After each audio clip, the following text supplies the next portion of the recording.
Execo, c'est écrit de manière phonétique parce qu'on a tous nos manières de penser ou même d'écrire ou lire. Donc, je l'épelle pour plus qu'il y ait d'ambiguïté, E-X-E-K-O. Voilà. Si je vous dis tout ça, c'est pour introduire un organisme fabuleux, étonnant, inventif. Donc, Execo, ça veut dire à égalité, c'est des vieux pieux, mais comment on peut arriver à faire ça, à faire que tout le monde se comprenne au fond? On a avec nous pour discuter de l'organisme et de l'action Dorothée de Colasson, chargée de projet pour Ville inclusive chez Execo. Bonjour, Madame de Colasson. Bonjour. Merci d'être avec nous. Merci à vous de me recevoir. Ben, c'est un plaisir. On aime beaucoup recevoir parce que votre équipe est grande, foisonnante et vous êtes toujours très inventif. Mais avant qu'on présente l'organisme, j'aimerais qu'on parle un peu de vous. Donc, vous êtes une médiatrice culturelle. Qu'est-ce que c'est exactement la médiation culturelle? Alors, la médiation culturelle, moi j'ai fait des études de médiation culturelle et la définition qu'on m'a donnée, qui m'a le plus marquée, ou en tout cas que je trouvais le plus claire, c'était que le médiateur, c'est le pont, c'est celui qui est le trait d'union en fait entre des supports de la culture, voire si on va un peu plus loin, des pratiques culturelles et des publics. Okay. Donc c'est comment est-ce qu'on peut rendre plus accessible la culture en termes de contenu et en termes de pratique à tout type de population. Donc, faire le pont entre l'art et les personnes, peu importe où elles se trouvent, peu importe leur niveau de connaissance sur l'art. Peu importe leur niveau de connaissance, leur origine. OK.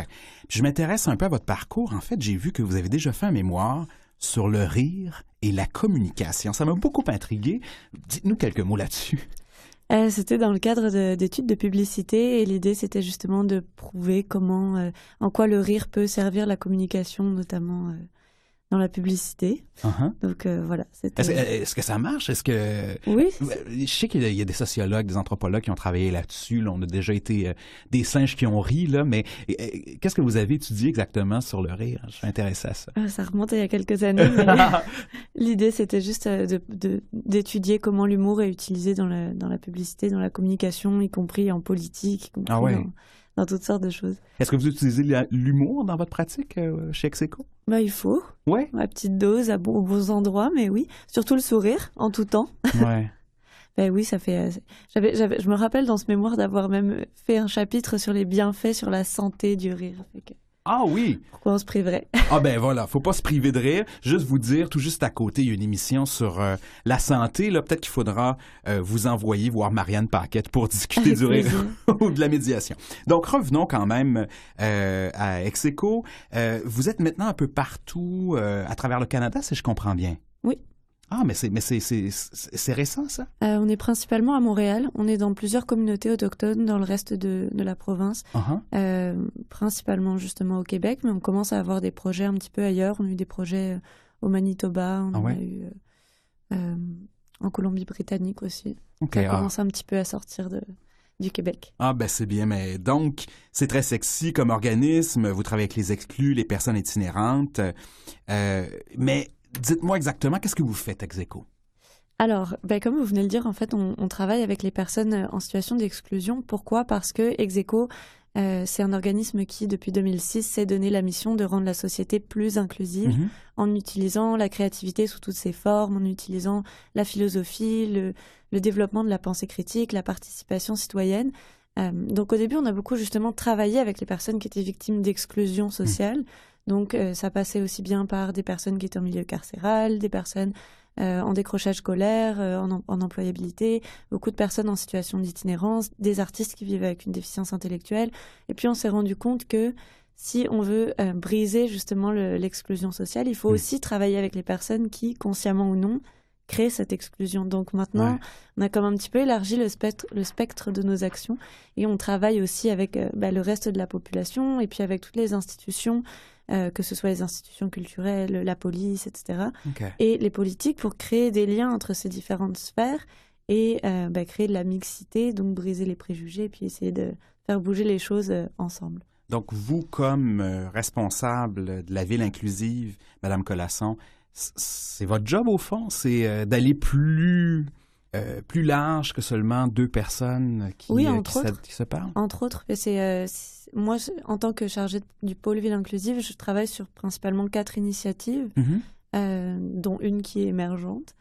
Mais c'est des initiatives qui se passent plus en milieu urbain et qui visent toutes, sous des coutures différentes, à rendre justement accessible la culture, la pratique culturelle, mais aussi le savoir, et puis à donner un accès à la parole, puis à redonner à chaque citoyen sa place au cœur de la cité. En fait. Ben, c'est bien parce que vous avez parlé de l'art au tout départ, mais ce qui est fascinant avec Execo, c'est que vous vous intéressez aussi à l'égalité des intelligences. Donc, c'est pas seulement d'accéder à l'art qui est important, c'est d'accéder à tout ce qu'on peut savoir pour être dans une cité. La présomption d'égalité des intelligences, c'est ce qu'on a endossé comme posture éthique à Execo. Ça a été développé par Jacques Rancière, qui est un philosophe français. Et c'est l'idée de présumer, à défaut d'essayer de prouver de l'inégalité des potentiels, parce qu'on entend beaucoup parler de l'inégalité des intelligences. Ouais. Nous, on essaie de voir qu'est-ce qui se passe si on présume que la personne en face de soi a le même potentiel à créer ou à penser que nous. Peut-être qu'elle n'a pas eu les mêmes opportunités de mettre ce potentiel en œuvre, mais nous, on essaye de voir si on part du principe qu'on est égaux, comment ça peut influencer les relations sociales. Donc, on part de ce postulat-là et puis ensuite, on voit. Ah oui, parce que c'est sûr que quand on est dans l'égalité, c'est plus difficile qu'une personne ait du pouvoir indûment sur une autre personne. Donc, on est obligé... C'est plutôt de considérer la personne en fonction de son potentiel que de sa problématique. Ouais. Ce qui, dans le cas des personnes qui sont à risque ou à expérience vécue d'exclusion, ça peut être rare d'être considéré pour son potentiel. OK. Mais ce que j'aime, en fait, parce que là, on a du plaisir avec quelques théories, mais ce que j'aime beaucoup de votre organisation, c'est qu'on n'est pas seulement dans l'inclusion théorique, on est beaucoup dans la pratique de l'inclusion. Et ça m'amène, Dorothée de Cœlasson, à vous parler de vos projets. Vous en avez quelques-uns. Présentez-nous donc ça. En fait, qu'est-ce que vous faites dans la pratique, là? Ben, si vous le permettez, j'en ai choisi 2 ou 3 qui sont plus spécifiquement sur la médiation culturelle. Ouais. Notamment un qui est en fait un de nos laboratoires en innovation sociale qui vient de sortir et que personnellement j'aime beaucoup, qui est le laboratoire Culture Inclusive.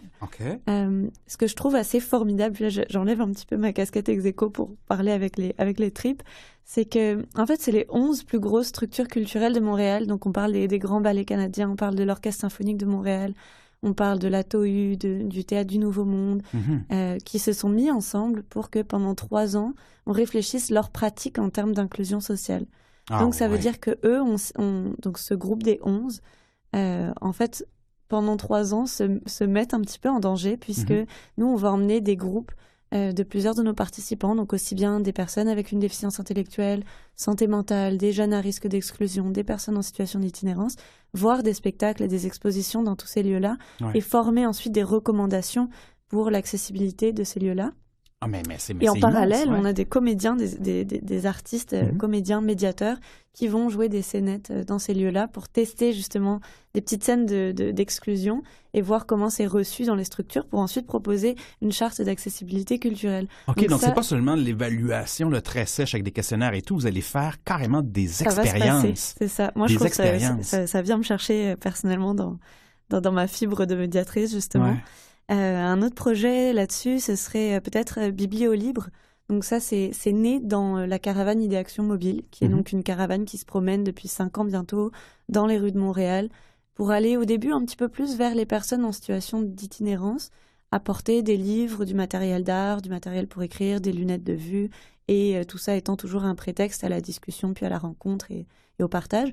Et donc on a commencé à donner des livres. Et puis petit à petit... Et distribuer des lunettes. Ça, j'adore ça pour les gens qui nous écoutent. Il y a une sensibilité. C'est ça, mais les lunettes, c'est peut-être la première barrière à l'inclusion. En fait, quand on ne voit pas, on a aussi l'impression de ne pas être vu. Donc, on va commencer par remédier à ça.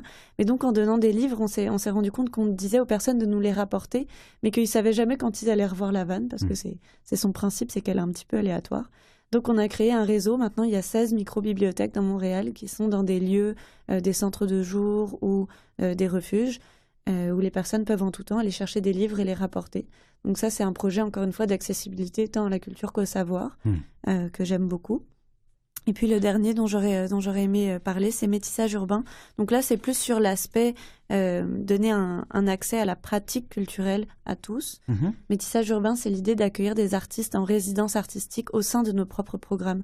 Donc eux viennent bénéficier d'un match en fait avec un médiateur de chez nous, médiateur intellectuel, qui va venir jumeler de la réflexion à eux leur démarche de création. Eux viennent avec des projets de création artistique, de co-création, à développer avec les citoyens, souvent dans l'espace public. OK. Et tout ça, c'est l'idée de rassembler les gens autour d'un processus créatif. Mais donc, on entend, c'est magnifique, vous faites rencontrer des gens, des artistes, des médiateurs et des personnes qui sont à risque d'être exclues. Brièvement, en quelques instants, qu'est-ce que vous avez remarqué comme bénéfice de cette médiation-là? Qu'est-ce qui se passe avec les personnes qui étaient exclues puis qui le sont moins grâce à votre travail? Mais moi, j'ai une petite anecdote qui me vient spontanément en tête. C'est une personne qui m'a dit, après avoir créé pendant quelques heures avec nous autour d'une œuvre, justement dans un métissage urbain, que ça lui avait fait un bien fou parce qu'il s'était senti comme tout le monde. Mm-hmm. Parce qu'on lui avait proposé de participer comme à n'importe qui d'autre. Je pense que c'est ça le fort de l'approche d'Execo, c'est d'adresser les personnes parce qu'ils font partie d'une société, parce qu'ils sont là comme les autres, et non pas parce qu'ils ont une spécificité culturelle ou socio-économique. Et ça m'a marqué, en fait, que cette personne dise qu'on lui parle parce qu'elle s'est sentie bien, parce que, justement, elle se fondait dans la masse. Ouais. On a toujours tendance à vouloir mettre la lumière sur les personnes, en disant, il faut les valoriser. Mais lui, il voulait juste être comme tout le monde. Et justement, en faisant pas de différence et en s'adressant d'égal à égal, ça a fonctionné.